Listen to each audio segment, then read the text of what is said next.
السلام علیکم جی، میں آپ کے لیے کچھ پڑھنا چاہوں گا۔ بلی مارا کے محلے کی وہ پیچیدہ دلیلوں کی سی گلیاں، سامنے ٹال کے نکڑ پہ بٹیروں کے قصیدے، گڑ گڑاتی ہوئی پان کی پیکوں میں وہ داد، وہ واہ واہ، چند دروازوں پہ لٹکے ہوئے بوسیدہ سے کچھ ٹاٹ کے پردے، ایک بکری کی ممیانے کی آواز اور دھندلائی ہوئی شام کے بے نور اندھیرے ایسے دیواروں سے منہ جوڑ کے چلتے ہیں یہاں، چوڑی والان کے کٹرے کی بڑی پی جیسے اپنی بجھتی ہوئی آنکھوں سے دروازے ٹٹولے۔ اسی بے نور اندھیری سی گلی قاسم سے ایک ترتیب چراغوں کی شروع ہوتی ہے، ایک قرآن سخن کا صفحہ کھلتا ہے، اسد اللہ خان غالب کا پتہ ملتا ہے۔ یہ وہ خوبصورت لائنیں ہیں جن سے گلزار صاحب کا لکھا ہوا ایک ڈرامہ سیریل مرزا غالب آج سے کئی برس پہلے شروع ہوتا ہے،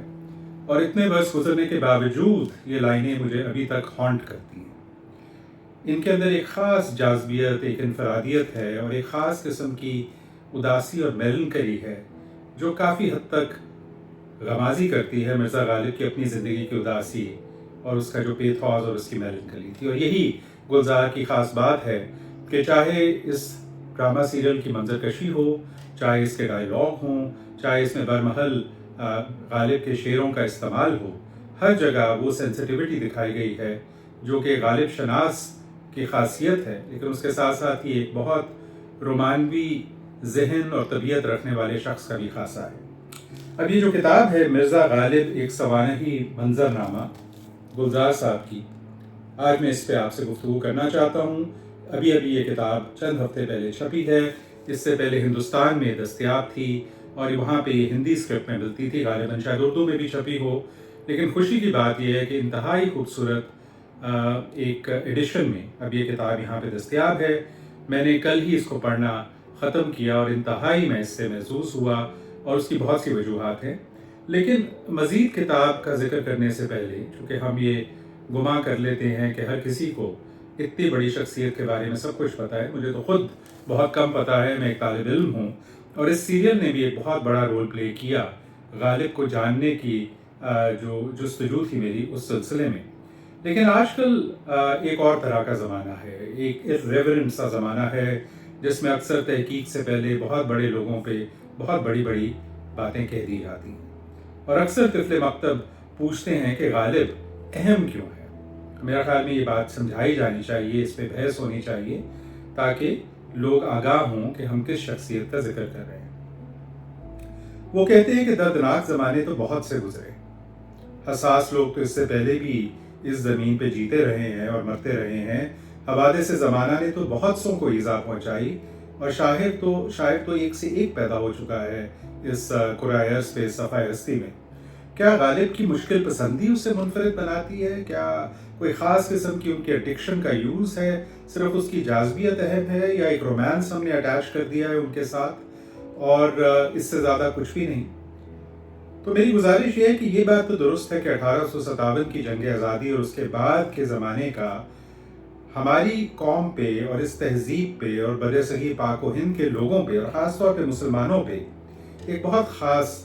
اثر ہوا، ایک بڑی گہری چوٹ تھی جو 1857 کے بعد مغلیہ سلطنت کے خاتمے اور ایک اتنی بڑی تہذیب اور اتنی پرانی ثقافت اور اتنا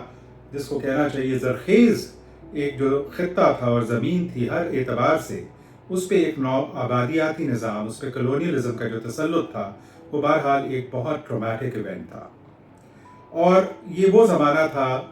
غدر کے بعد یا جنگ آزادی کے بعد جب ہر وہ چیز جو کہ خوب سمجھی جاتی تھی وہ ناخوب بننے والی تھی۔ ظاہر ہے جب ایک نئی قوت، ایک نئی ثقافت، ایک نئی تہذیب آتی ہے تو اب جس تہذیب کو وہ ریپلیس کرتی ہے، جس کو وہ اوور پاور کرتی ہے، اس کے تمام نارمیٹیو سسٹم کو، اس کی اقدار کو، اس کے تمام جو مراتب اور اصول اور تہذیب کی جو اہم چیزیں ہیں ان کو ادنا دکھانا چاہتی ہے تاکہ اپنے آپ کو اعلیٰ دکھا سکے۔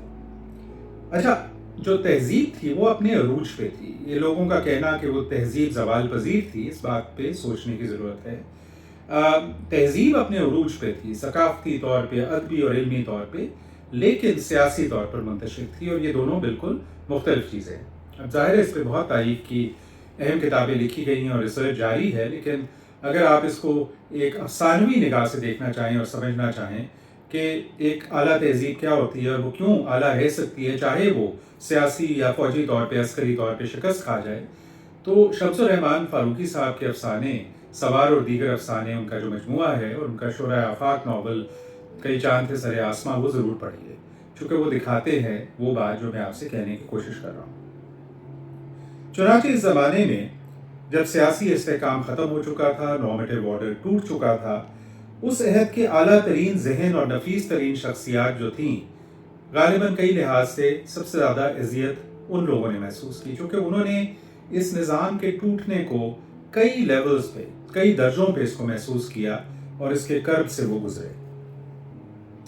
اس زمانے میں جو لوگ تہو بالا ہوئے، ان کا کرب جس طرح ہمیں مرزا غالب کے ہاں ملتا ہے، جس نزاکت، جس ہنر، جس بے باکی،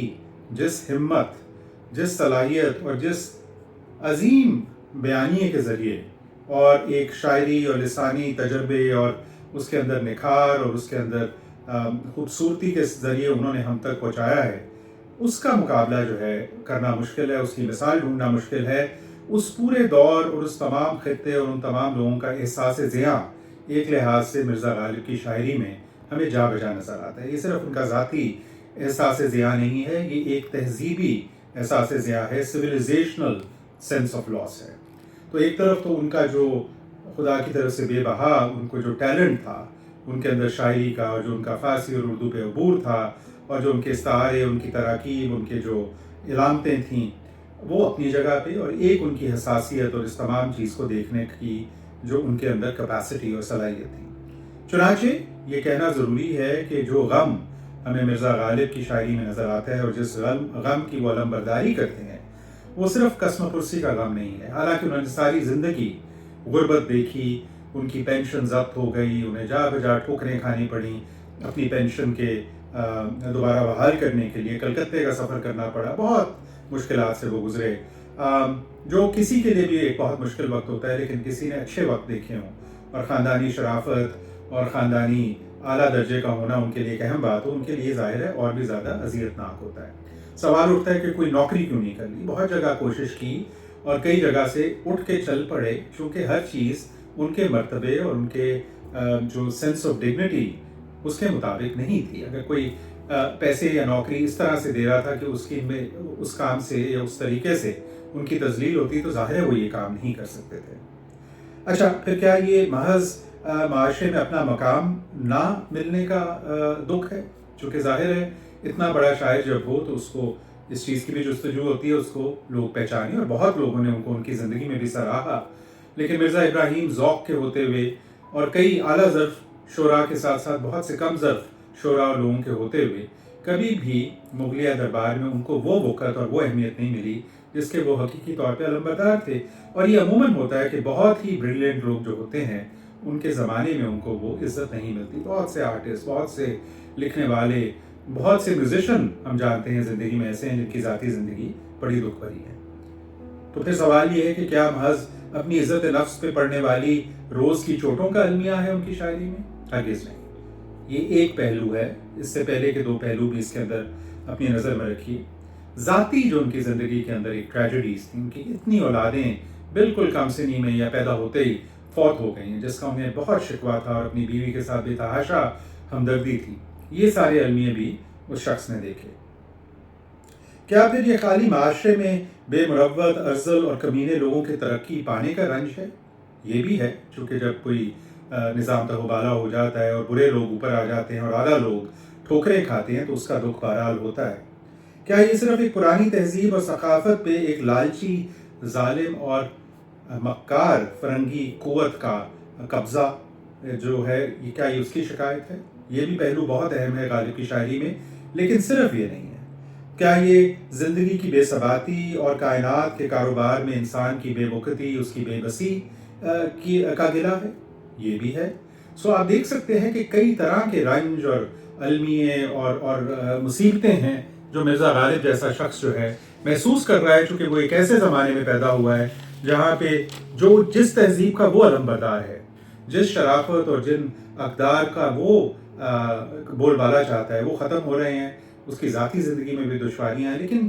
اتنی تمام دشواریوں کے باوجود جس ہمت، جس بے باکی کے ساتھ غالب کی شاعری ہمارے سامنے آتی ہے، جس نزاکت اور جس خوبصورتی سے ان پہلوؤں کو وہ دیکھتے ہیں، دکھ کو سہتے ہیں، لیکن اس کو اینالائز بھی کرتے ہیں، اس پہ گلہ بھی کرتے ہیں اوپر والے سے. چاہے انسان کا اکیلا پن ہے، چاہے محبت کے جذبے کی دو دھاری تلوار ہے جس میں اس کا سرور بھی ہے اور اس کا عذاب بھی، چاہے کائنات اور تخلیق کا معمہ ہے اور دوسرے بہت سے میٹافزیکل سوال ہیں، چاہے اپنے زمانے کی معاشرتی، سماجی اور نفسیاتی معاملات ہیں، یا پھر عشق اور ہجر و وصال اور جدائی کا کرب ہے، یا پھر انسانی حیات کے فلسفیانہ پہلو اور میٹافزیکل ایسپیکٹس ہوں. ہمیں غالب کی شاعری، غالب کی زرخیز اور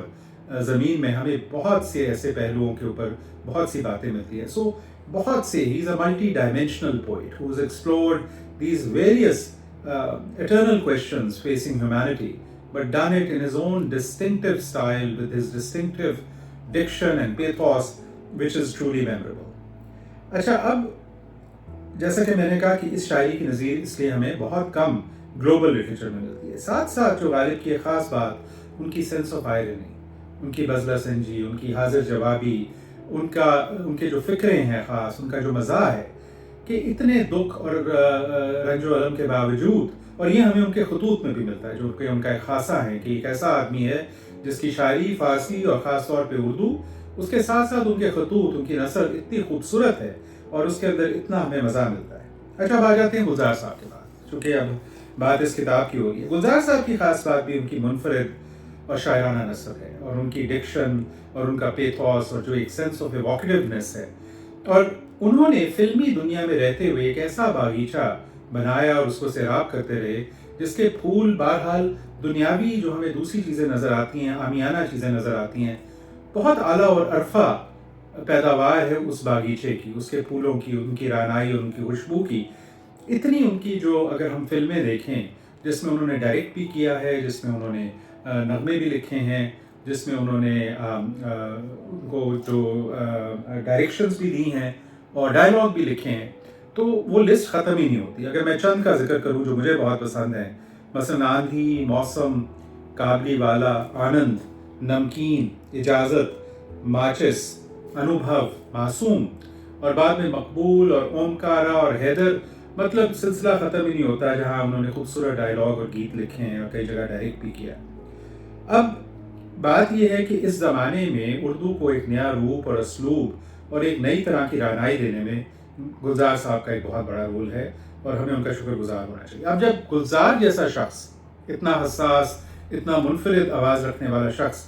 غالب کا عاشق بھی ہو، اس سے انہیں والہانہ لگاؤ بھی ہو، تو پھر ایک ایسی ڈرامہ سیریل آتی ہے جیسے کہ مرزا غالب تھی، جس کی عکس بندی، ہر سین، ڈائریکشن میں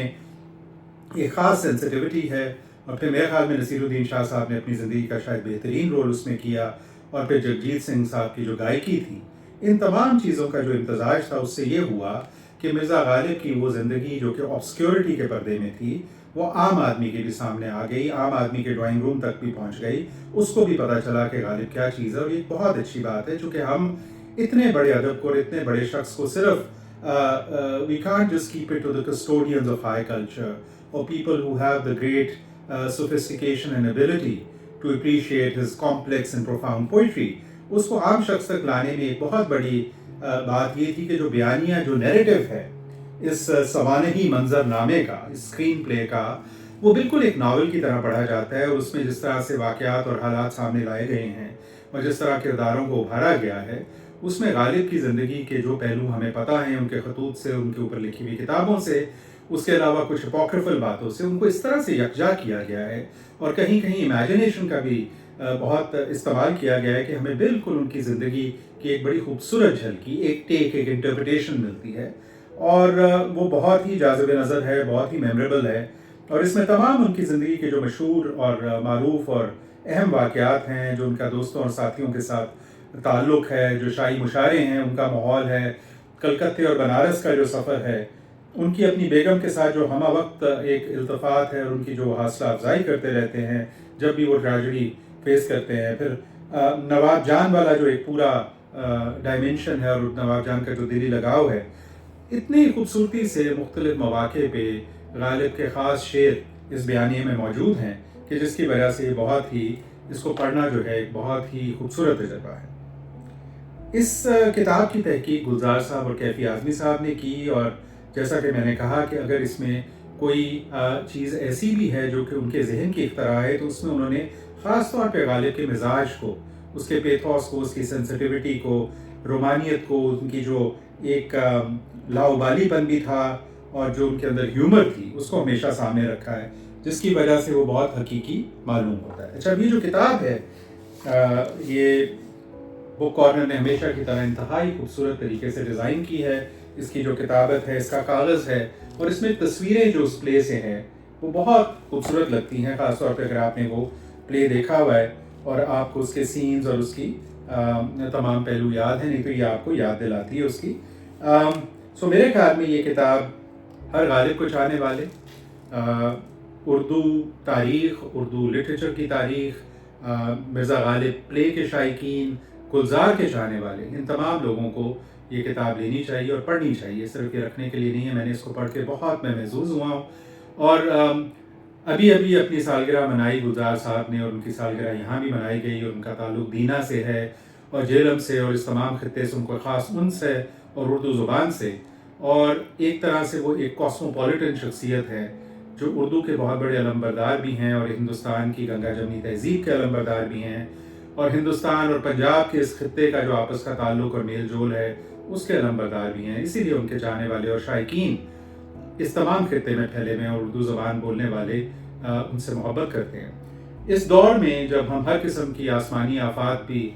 فیس کر رہے ہیں، اور اس کے ساتھ ساتھ ہی جو نفرت کا پہلو ہے اور جو نفرت کا جذبہ ہے اس کو پھیلانے والے بھی بے تحاشا لوگ ہیں، اور اب ایسے لوگ جو کہ اعلیٰ اور عرفہ چیزیں اور نفیس چیزیں اور مروت اور اعلیٰ انسانی اقدار کو بھولتے چلے جا رہے ہیں،